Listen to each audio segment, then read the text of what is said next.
Lagi ramai nih soal film Pesta Babi yang kabarnya nobar di kampus-kampus dibubarkan.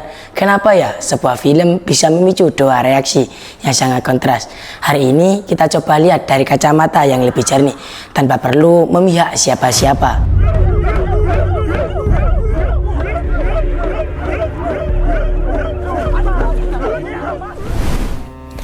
Pertama, kita lihat dari sisi otoritas atau keamanan.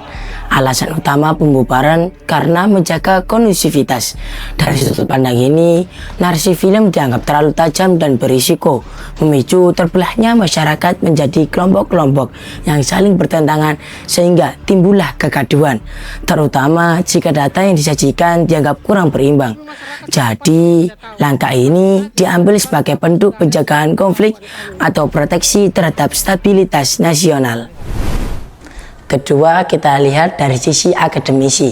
Bagi mahasiswa, kampus adalah ruang bebas untuk menguji ide. Mereka melihat pembubaran ini sebagai pembatasan ruang diskusi. Muncullah istilah kolonialisme modern di sana yang merujuk pada kekhawatiran masyarakat kehilangan hak atas tanahnya akibat aturan pembangunan.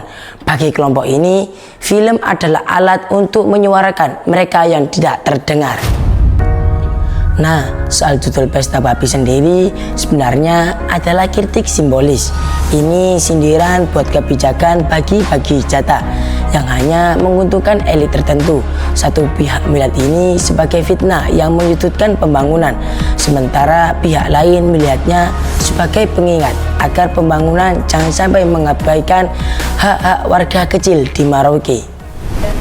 Lalu bagaimana posisi kita sebagai santri? Kita harus berdiri di atas prinsip tawasud.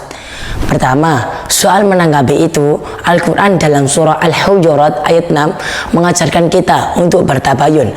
Wahai orang-orang yang beriman, jika datang kepadamu orang fasik membawa suatu berita, maka periksalah dengan teliti. Kita tidak akan boleh menelan mentah-mentah narasi film, tapi juga tidak boleh menutup mata tanpa memeriksa faktanya.